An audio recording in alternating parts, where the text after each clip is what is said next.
Right, today we're working on a 2002 Acura RSX Alternator replacement. As you can tell, you have to take the car apart in order to get the alternator out. It's tons of fun. So, what we're going to do here, to kind of start off, I won't bore you with all the extra stuff.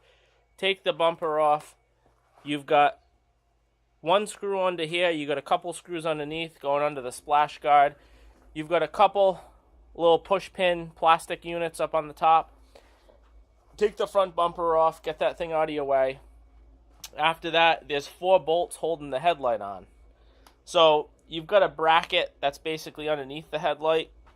You've got one right here that you're going to have to deal with. You've got another bolt up here that you're going to have to deal with. You've got another one on the side that you're going to have to deal with. And then, if I remember correctly, another one coming up this way that I had to take out. But basically, standard... Oh, actually, I'm lying. It's right here. So just do that one. And then you can save yourself the trouble of doing the one that goes in the bracket upside down. You can leave that one in there. And then you're fine. So, the one thing I also undid was power steering reservoir. Get this thing out of the way so it can swing. Also, the radiator D-brackets here.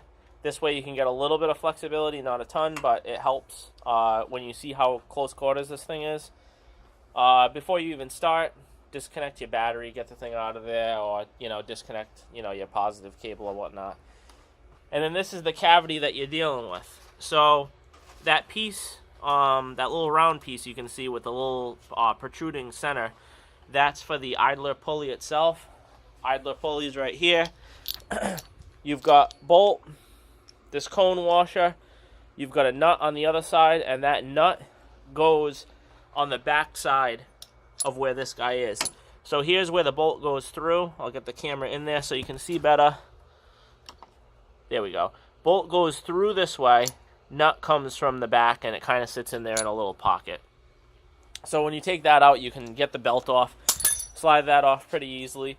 And then you've got these 2 plugs that you can see. So if you see the green plug, and then also the, it's like a 6mm hole wiring harness that's at the end of it with a little rubber boot. Those have to come off of basically the bottom of the alternator. I'll show you on a good one what it looks like. So the copper, or the steel plug or whatever, goes on the right. The green plug goes on to the brown plug at the bottom. And once that is off, then you can manipulate it and actually get it out through the headlight. Don't need to remove the power steering pump. Don't need to remove AC. Don't need to remove the radiator. Don't need to jack the motor up. There is a way to get it out, and you just got to kind of play with it. It's a bit of a pain. The one suggestion I can make is this wiring harness is tied in below with 2 clips. So basically what you want is you want to undo those clips where the wiring harness is getting tied so you get a little bit more freedom. This will allow you to flip the alternator at a 90-degree pitch and be able to get those off. And you can be creative as you want to try to get the plugs out. Just don't snap them like an idiot and you'll be fine. And then the install, just do the reverse. It's kind of like fitting a, square peg through a round hole. Not the easiest thing in the world because of where it's positioned, but it's doable, and we're about to reinstall it. And that should pretty much take care of it. Then test, make sure the alternator is working. With the battery plugged in and everything, you can read across the 2 positive and ground cables.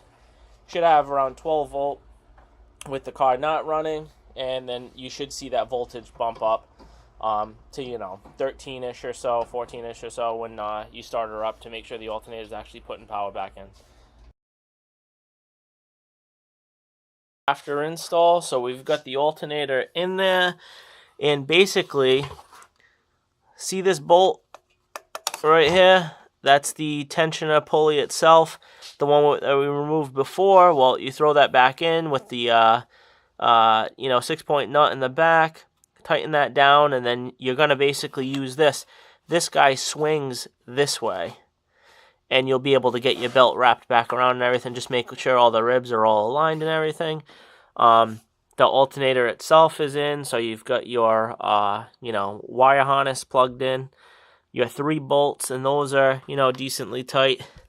And then that's pretty much it. And then just the rest of the assembly, and you're good to go. And test for make sure it's charging.